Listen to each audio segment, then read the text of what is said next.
அனைவருக்கும் வணக்கம்.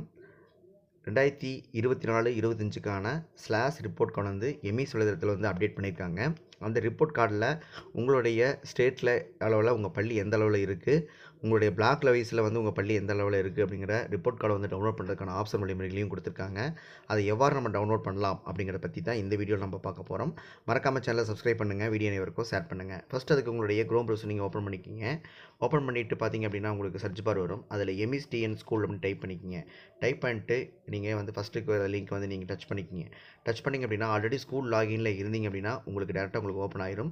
சப்போஸ் நீங்கள் லாக் அவுட் பண்ணியிருந்தீங்க அப்படின்னா உங்கள் பள்ளிக்கான யூசர் ஐடி பாஸ்வேர்டு போடுறதுக்கான ஆப்ஷன் வந்துருக்கும். அதை கிளிக் பண்ணி உங்களுடைய பள்ளி டைஸ் நம்பரையும் உங்கள் பள்ளிக்கான பாஸ்வேர்டையும் போட்டு நீங்கள் லாகின் பண்ணிக்கலாம். இப்போ டேரெக்டாகவே நான் வந்து கிளிக் பண்ணி நான் லாகின்ல இருக்கனால எனக்கு டேரெக்டாகவே எனக்கு வந்து ஓப்பன் ஆயிடுச்சு. ஓப்பன் ஆனதுக்கப்புறம் பார்த்தீங்க அப்படின்னா உங்களுக்கு வந்து 3 லைன் மாதிரி கொடுத்துருப்பாங்க. இதில் கீழே வந்துட்டிங்க அப்படின்னா நமக்கு வந்து கடைசியில் பார்த்தீங்கன்னா ஸ்லாஷ் அசஸ்மெண்ட் அப்படின்னு சொல்லி ஒரு காலம் கொடுத்துருப்பாங்க. இந்த டவுன் ஏரோ மார்க்கை நீங்கள் கிளிக் பண்ணிக்கிங்க. கிளிக் பண்ணிங்க அப்படின்னா சில ஸ்லாஷ் 2024-25 கொடுத்துருப்பாங்க. இதை வந்து நீங்கள் டச் பண்ணிக்கிங்க. டச் பண்ணிங்க அப்படின்னா நமக்கு ஒரு பேஜ் வந்து லோட் ஆகும். இதில் வந்து பார்த்திங்க அப்படின்னா உங்களுடைய டிஸ்ட்ரிக்ட் வந்து அதில் காட்டியிருப்பாங்க. சரிங்களா? அடுத்தது உங்களுடைய ஆல் பிளாக்ஸ்ன்னு கொடுத்துருப்பாங்க. அதுக்கு கீழே டவுன் ஏரோ மார்க் கொடுத்துருப்பாங்க. அதில் வந்து உங்களுடைய பிளாக் ஆட்டோமேட்டிக்காக அந்த இடத்துல வந்து காட்டியிருப்பாங்க. எனது நம்பியூர், அதனால் நம்பியூர் அப்படிங்கிறத வந்து நான் செலக்ட் பண்ணிக்கிறேன். செலக்ட் பண்ணிட்டீங்க அப்படின்னா இதில் நம்பியூர் பிளாக் இருக்கக்கூடிய மொத்த ஸ்கூலோட எண்ணிக்கை, கவர்மெண்ட் ஸ்கூல் அளவு, எய்டு ஸ்கூல் அளவு, அது மாதிரி கொடுத்துருப்பாங்க. அடுத்து மொத்த டீச்சர்ஸு, அப்புறம் கவர்மெண்ட் ஸ்கூல் டீச்சர்ஸு, இது மாதிரி எல்லா டீட்டெயில்ஸும் இதில் வந்து காட்டியிருப்பாங்க. நம்பர் ஆஃப் ஸ்டூடெண்ட் வந்து நம்பியூர் பிளாக்ல எத்தனை பேர் இருக்காங்க அப்படிங்கிற எல்லா தகவலுமே இதில் வந்து இடம்பெற்றிருக்கும். சரிங்களா?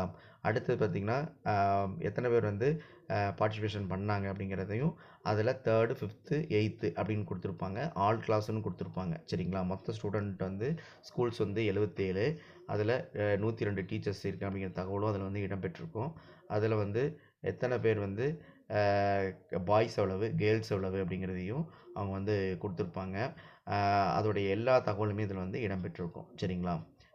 பர்ஃபார்மன்ஸு, இந்த பர்ஃபார்மன்ஸ் அப்படிங்கிற காலத்தில் வந்து நம்ம வந்து தமிழ் லெவலில் வந்து அச்சீவ்மெண்ட் பண்ணிக்கிறோம், ஸ்டேட் லெவலில் இது பண்ணிக்கிறோம், பிளாக் லெவலில் எவ்வளோ இது பண்ணிக்கிறோம் அப்படிங்கிறது எல்லாமே வந்து இதில் காட்டியிருப்பாங்க. இது வந்து இவிஎஸ் வரைக்கும் நமக்கு வந்து கொடுத்துருப்பாங்க. சரிங்களா? இதில் எல்லா தகவலுமே வந்து நமக்கு வந்து இதில் வந்து இடம்பெற்றிருக்கும். சரிங்களா? நெக்ஸ்ட்டு வந்து பார்த்திங்க அப்படின்னா நமக்கு வந்து லேர்னிங் அவுட்கம்ஸு, இதில் வந்து நம்ம வந்து ஒவ்வொரு லேர்னிங் அவுட்கம்ஸில் எவ்வளோ நம்ம அச்சீவ்மெண்ட் பண்ணிக்கிறோம் அப்படிங்கிறது எல்ஓஸில் வந்து சொல்லியிருப்பாங்க. அதுக்கான ஆப்ஷன் வழிமுறைகள் வந்து அவங்க வந்து கொடுத்துருப்பாங்க. சரிங்களா?